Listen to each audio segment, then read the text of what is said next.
Hello everyone, my name is Victoria Howard, and today I'm going to be walking through how I apply microbial ecology to inform invasive species management. First, I just want to say, if you're ever feeling lonely, don't worry, because it's actually physically impossible to ever be alone, since microbes are constantly everywhere around us. They're on furniture, like these tables and chairs. They're dispersed in the soil. They're on and within our cells. And most importantly to my research, they're on and within plants. Now, microbes have a bit of a variable reputation with humanity. They're both negative, causing diseases like E. coli, but they can also be responsible for the existence of positive things like penicillin and probiotics in yogurt. And it's the same with plant-associated microbes. Now, if I were to ask you to imagine what a plant-associated microbe might look like, your first thought might be something like this: a leaf spot caused by a fungal pathogen. However, there's an entire invisible world of microbes other than this pathogenic fungi within this plant. And these microbes that colonize plant cells asymptomatically are known as endophytes. And endophytes, through recent years and recent studies, have been shown to have positive interactions with their host plant, creating increased growth rates, water and nutrient retention, stress tolerance, among other factors. With that key information in mind, I endeavored to find the right plant to study, and I decided on buffalo grass. Now, if you've lived in Tucson for any period of time, you've probably heard of it.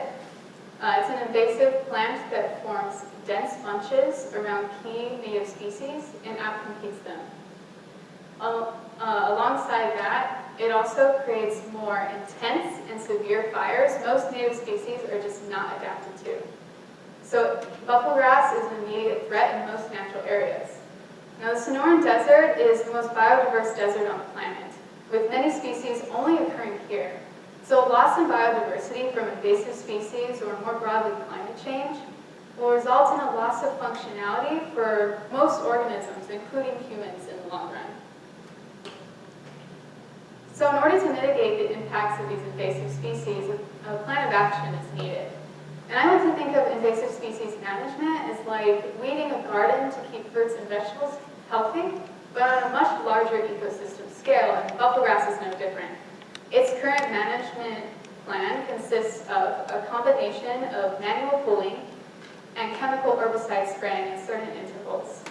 And while broadly effective, this management plan is also extremely laborious and costly.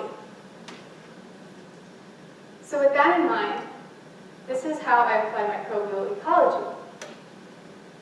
The microbes can have both positive or negative impacts on plant growth, survival, and establishment. So I wanted to characterize the endophytic microbiota of buffalo grass to see whether it can have any impacts on the management strategy of it. So for the past year, I cultured buffalo grass roots and shoots and isolated hundreds of different endophytic fungi and bacteria. And from there, after sequencing, I found 35 unique strains of fungi. Now I'm progressing my project to investigate the impacts of these strains on buffalo grass germination, seed mortality, and growth. And this could go in two directions. I could either have endophytes that have positive effects on a plant, and this would contribute to the general knowledge base surrounding the adaptive factors that make it have such a high fitness as an invasive. Or I could find endophytes that act as conditional pathogens, meaning when the ideal conditions are met, mutualistic or generally positive microbes turn to a pathogenic lifestyle. And this could contribute to the potential development of a biological herbicide against buffalo grass. And this biological herbicide would simply consist of a concentrated form of a compound released by these pathogens that cause plant tissue necrosis or death.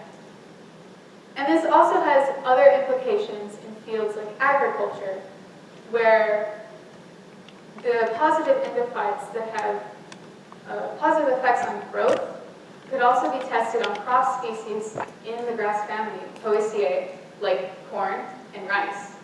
But overall, I'm most interested in evaluating the impacts my work has on the development of new invasive species management strategies. Thank you.